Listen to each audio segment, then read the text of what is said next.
So Dmitry Bivol will defend his WBA World Light Heavyweight title tomorrow night against mandatory challenger Gilberto Ramirez. Now, I did a poll on my YouTube channel yesterday, and I was surprised by the results because the vast majority of people are apparently giving Ramirez virtually no chance in this fight. As you can see, 76% are picking Bivol on points, 14% picking Bivol by KO. That's 90% overall picking Dmitry Bivol, with just 8% picking Ramirez and 1% saying it will be a draw or technical decision. I'm aware that only adds up to 99%, but go take that up with YouTube. So based on this, the vast majority think that Dmitry Bivol has got this all day long. Now, in my mind's eye, I see this being a very tough fight for Dmitry Bivol. It might even turn out to be, the way I envision it, the toughest fight of Bivol's career so far. I'm certainly expecting something way more competitive than the Canelo Alvarez fight. And I'll come on to why in just a second. But if we have a look at Dmitry Bivol's record here, obviously Alvarez in the last fight, Umar Salamov before that, Craig Richards, Rivera, Joe Smith Jr., Jean Pascal, Isaac Chilemba, Sullivan Barrera. There's no one here on his record who I think would be more difficult, would present more of a challenge than Gilberto Ramirez. Why do I say this? Well, Ramirez, like Bivol, right? They're both 31 years of age, both undefeated. Bivol's 20-0, 11 KOs. Gilberto Ramirez, however, despite coming up from super middleweight a few fights ago, is actually the bigger man. Not only in terms of natural mass, I suspect he's bigger than Dmitry Bivol. Again, Bivol's a small light heavyweight. He's a guy who's openly said he could still make super middleweight right now. When I say still, he's been a career-long light heavyweight. I'm aware of that. But he's said from early on in his career that he can make super middleweight, and still saying it now. Gilberto Ramirez, again, despite moving up a few fights back, is seemingly the much bigger man in terms of mass. And he's also the guy who's taller at 6'2.5" compared to Dmitry Bivol's 6 feet, and a 75-inch reach compared to 71-inch, I believe it is, for Dmitry Bivol. So this guy has got height and reach on Dmitry Bivol. Now, obviously, that is not an absolute deal breaker or a decided factor when it comes to whether somebody's going to win or lose a fight. It's not all down to height and reach. We all know that. But if somebody can use their height and reach effectively, it can obviously give them an advantage in a lot of situations.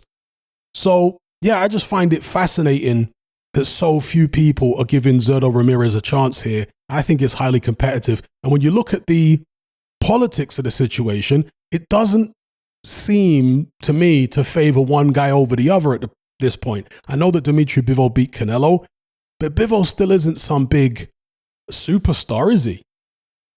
Zurdo Ramirez fights on the same network as Dmitry Bivol. They're represented by different people. Bivol has some kind of association with Eddie Hearn and also some other people. Not sure if it's World of Boxing or who it is that works with Bivol. And Zurdo Ramirez is with Golden Boy.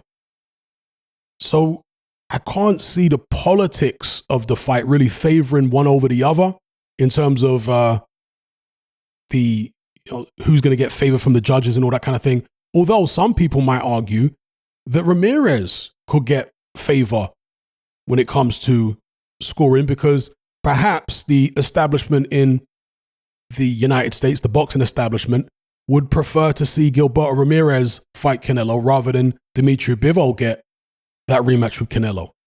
So you guys make it out what you will.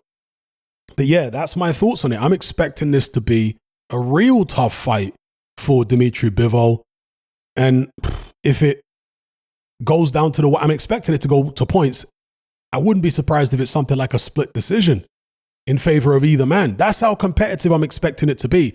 If Bivol just goes out there and schools Ramirez, maybe he's just so much faster, more skilled. Maybe Ramirez hasn't been disciplined enough to stay in shape and he comes in there sluggish. If that happens, hey, I'll hold my hands up and say props to Dmitry Bivol. But I can only go by what I envision in my head, and I'm thinking this is going to be a very, very close fight and a very good fight for that matter. I'm not saying it's going to be a slugfest or anything like that, but I'm expecting competitiveness all the way. Let me know what you guys think in the comment section below about Gilberto Ramirez, Gilberto Ramirez challenging Dmitry Bivol for his WBA World Light Heavyweight title. How are you expecting this one to go? Do you agree with the majority of my subscribers that Bivol's got this all day long? Or do you agree with me that this is actually going to be a razor close affair and Dmitry Bivol is going to be pushed to the absolute wire if he does manage to retain his title? Let me know what you think in the comments. If you're tired of the biased narratives and mass censorship on mainstream platforms, and you want to be part of a community of critical thinkers who love free speech just as much as you do, then come and join me on Patreon and access my weekly no-holds-barred, censorship-free podcast where we lift the lid on a wide variety of controversial topics. It's not mainstream friendly, it's not politically correct, but that's the whole point. We dare to stand as a beacon of reason against an army of insanity. Just head on over to my Patreon page and select the tier called Hatman Hot Topics. You'll gain access to a minimum of 2 hours of exclusive content every single week, including podcasts, videos, interviews, live stream Q&As, as well as my popular Confessions of a Nightclub Bouncer series. Not to mention a vast back catalog of hundreds of hours of previous episodes. You can listen via the Patreon app with the option to download in high quality MP3. We've also got an Element group where you can come and chat and hang out with myself and other members. Unlike Discord, it has full end-to-end encryption, is decentralized, and it's 100% censorship free. You can also send voice notes as well as much larger audio and video files than you can on Discord. So come and sign up on Patreon. There's no contract, there's no commitment. You can cancel at any time, and it's cheaper than a cup of coffee. So I'll see you over there. I'm out.